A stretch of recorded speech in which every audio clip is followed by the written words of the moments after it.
Uy, paring Mario, kumusta? Bati ng kaibigan niya sa kanya. Uy, pare, ngayon lang tayo nagkitang muli ah. Okay lang naman ako. Ikaw ba? Sagot ka agad ni Mario. Okay lang din pare. Ano namang ginagawa mo dito sa paaralan natin noon? Dito ka ba nagtatrabaho? Ay, oo naman pare. Dito na ako nagtrabaho. Wala nang mamatay yung mga magulang ko. At ako ang nagpapaaral ng mga kapatid ko eh. Ah, anong trabaho mo dito? Siguro professor ka no? Ikaw pa ba? Ang tali-talino mo kaya? Ay nako, ikaw talaga pare. Di ka pa rin nagbabago. Mambobola ka pa rin. Eh, totoo naman di ba? Sus, hindi ah. Isang janitor lang ako dito pre. Kasi, bawal ditong maging profesor yung mga hindi nakatapos ng pag-aaral eh. Kaya, hanggang janitor lang ako. Eh, ikaw ba? Anong ginagawa mo dito? Grabe naman. Eh, kung tutuusin nga, mas matalino ka pa sa mga guro na nagtuturo dyan eh. Ay, oo nga pala. Andito ko para bisitahin yung pamangkin ng asawa ko. Nautusan ako eh. Oh, ano pang hinihintay mo? Sunduin mo na pre. Kalat-kalat pa naman dito yung mga away ng mga estudyante. Ha? Pakiulit nga paring Mario. Ang sabi ko pre, sunduin mo na. At baka isa sa mga biktima ng mga bully ang pamangkin ng asawa mo. Nako, halos araw-araw may nasasaktan dito at na-ospital dahil maraming bully. Ha? May mga bully pa dito? Akala ko wala na eh. Kasi nung kapanahon na natin, wala naman, di ba? Anong wala? Meron kaya, pre. Pero hindi katulad ng henerasyon ngayon, na halos araw-araw may kaguluhan. Ano? Ganun na ba katindi ang paaralan na to? Sinabi mo pa, kaya nga puntahan mo na. Ay nako, sa bagay, kahit na maraming kaguluhan dito, kapag ang anak mo naman ay nakapagtapos dito, titingaliin ng lahat ng tao. Kaya parang kinukonsinti na talaga ng mga may-ari dito yung mga estudyante dito eh. Dapat nga paaralan sana to ng mga spoiled brat. Sinabi mo pa, sus, kundi lang ako naaawa sa mga ibang estudyante na lalampa-lampa, ay naku, siguradong maraming madadala sa ospital. Ganun ba pre? O sige pre, alis na ako ah. Baka mapano pa yun. Ako pang mablame sa lahat. Sige pre, ingat. O sige pare, ikaw din. Ay naku, kaya pala ako ang pinasundo. Pailing-iling na saad ng kanyang kaibigan at agad namang pumasok ito sa loob. Habang si Mario naman ay kumuha na ng kanyang mop at agad na nagsimula ng maglinis. Pagpasok niya sa loob ng banyo ng mga babae ay nagulat siya sa kanyang nakita. Napakadumi at halos nagmukha na itong basurahan. Kalat-kalat ang mga panty liner sa sahig. Pagkatapos, may mga kiss mark pa ng lipstick sa salamin. Ay nako, ito talaga ang mga kabataan ngayon. Ang yayaman na nga, hindi naman marunong maglinis. Pailing-iling na saad na lamang ni Mario at agad nang nilinis ang loob ng comfort room at nang lumabas siya ay may isang grupo ng kababaihan na nakatambay pala sa labas.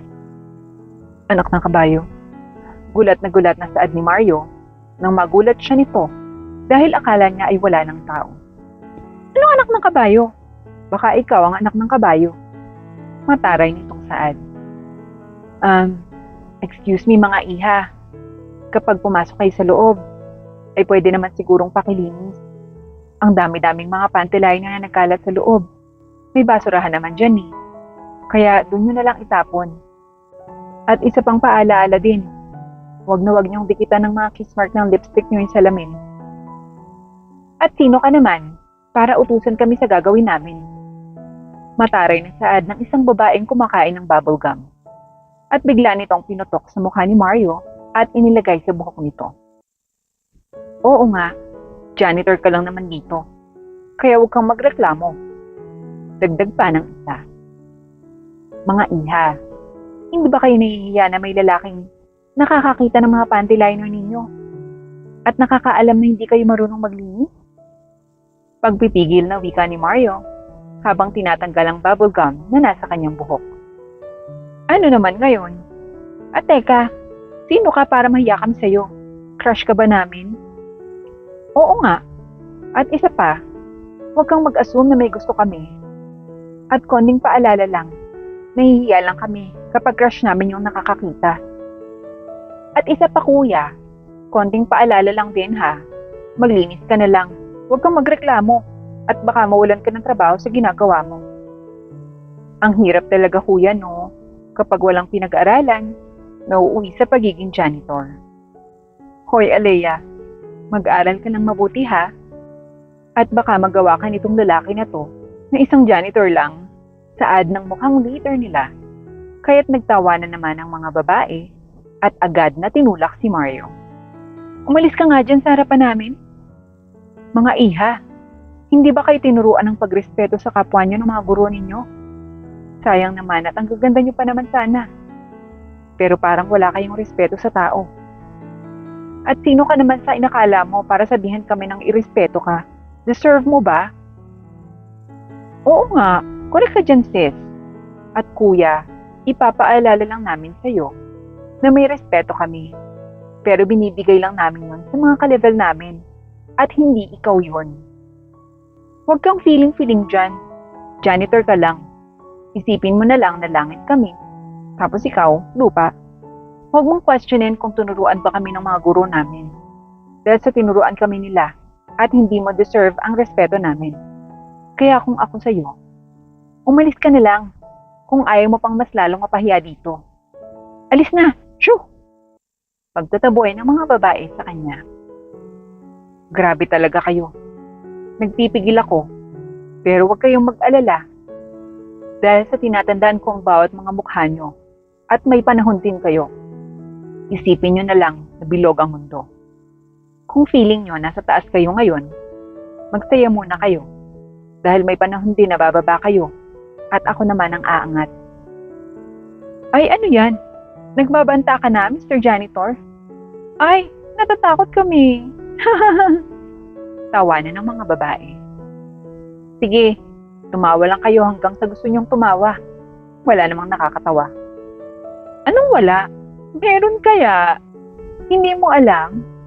Ikaw ang nakakatawa. Nangangarap ka ata ng gising.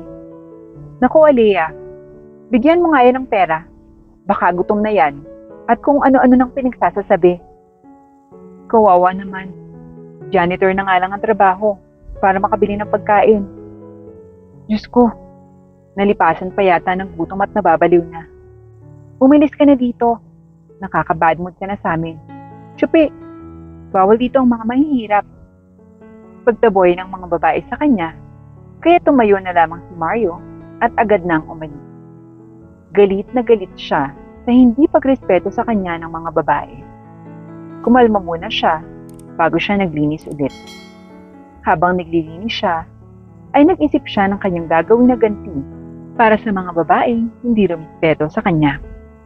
Nagulat na lamang siya nang tawagin siya ng kanyang kaibigan. Mario, anong nangyari sa'yo? At bakit ang dumi-dumi ng damit mo? Ilang minuto pa lang akong pumasok at paglabas ko, ang dumi-dumi mo na. Ano bang nangyari dyan? Hay nako, ang mga bata kasi eh. Napagtripan ako. Wala na sigurong mabudi. Ano? Pinagtripan ka nila? Oo eh. Mag-slide lang naman ako dun sa loob ng comfort room. Pero huwag kang mag-alala. Okay lang naman ako, pre. Ikaw, anong ginagawa mo dito? Hindi ka pa ba uuwi? Pang-iba ni Mario sa usapan. Huwag mong ibahin ang usapan, Mario. Ang mabuti pa, ay gumanti ka dyan sa mga bata na yan. Kahit na mga bata yan, kailangan nilang matutunan ang kanilang ginawa sa'yo. Ano ba kasi yun? Sinabi ko na nga sa'yo, pre eh. Pare, alam kong may iba pa. Kaya sabihin mo na. Para naman makatulong din ako. Kaya't napabuntong hininga na lamang si Mario, sabay sabing, ang mga bata kasi, hindi ako nirespeto. At nagalit pa talaga sila sa akin. Dahil sinabihan ko sila na mali ang ginawa nila. Ano palang ginawa nila, pre? Hay, kasi ang mga panty liner nila, ikinalat nila sa sahig, kaya't ang dumi-dumi. Tapos, may mga kiss mark pa sa salamin. Halos araw-araw akong naglilinis, pre.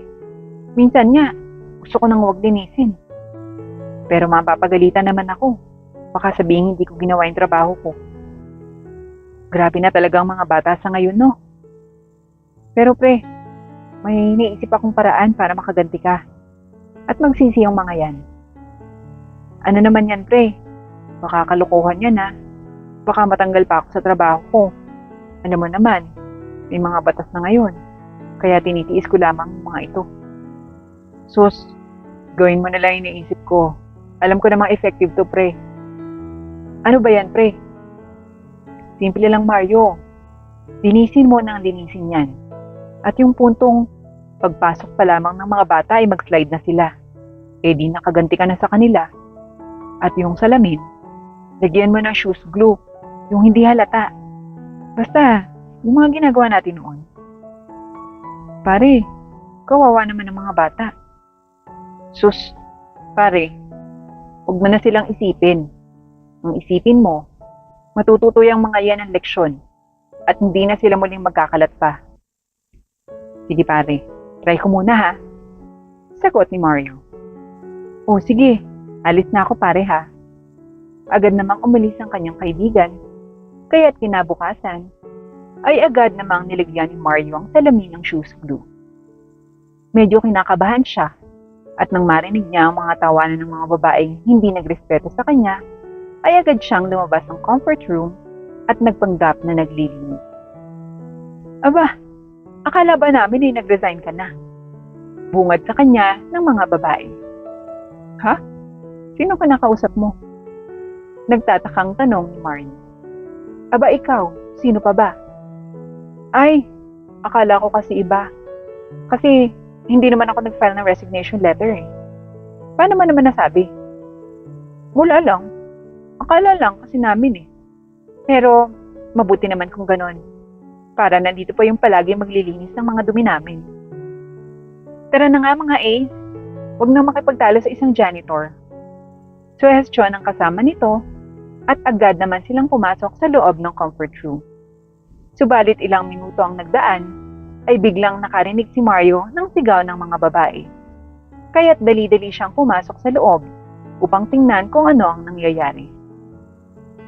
Anong nangyayari dito? Inosenteng tanong ni Mario. Tulungan mo kami! Nauutal na saad ng isang babae na sa ngayon ay halos silang lahat ay nakadikit na sa salamin ang kanilang mga labi. At bakit ko naman kayo tutulungan? Eh di ba sabi niyo kahapon, ang mga ka-level niyo lang ang tutulong sa inyo. Please, tulungan mo kami dito. At baka masugatan pa yung mga labi namin. Naiiyak na saad ng mga babae. Paano pag ayaw ko? Nakangising saad ni Mario. Ikaw ba ang gumawa nito? Humanda ka. At kapag natanggal ko to ngayon, malalagot ka sa akin. Sige, subukan mong tanggalin. Nang matanggal din yung mga labi mo. Paghahamon ni Mario sa mga babae. Tulungan mo na nga kami dito. Hindi naman masama ang ugali ko. Kaya tutulungan ko kayo. Pero sa isang kondisyon. Anong kondisyon naman yan? Isa lang naman yung kondisyon. At alam kong makakabuti din ito sa inyo. Ano nga? Sabihin mo na. At tulungan mo na kami dito ngayon na. Kailangan yung sundin to at pirmahan. Oo na, sige na. Huwag na kayong magkalat ng mga panty liner nyo at mag-iwan ng mga kiss marks sa salamin na yan. Maliwanag? Dahil kapag ginawa nyo yan, ay hindi ko nalilinisin yan. At hindi ako ang mananagot sa may-ari ng eskwelahan, kundi kayo. Maliwanag? Sige na, una kaming lahat. Okay, madali naman pala kayong kausap eh. Pirmahan nyo muna. Saad ni Mario, at agad na pinirmahan naman ng mga babae. At maya-maya pa, ay natanggal na ang pagkakadikit ng mga labi ng babae sa salamin. Naisahan niya ang mga babae. Dahil sa tatagal lang pala ng 30 minutes ang pagkakadikit ng mga labi nito mula sa salamin. Ang talino mo rin ano, at naisahan mo kami. Ako pa ba? Kaya huwag na huwag kayong magkakamali na huwag tumupad sa usapan natin.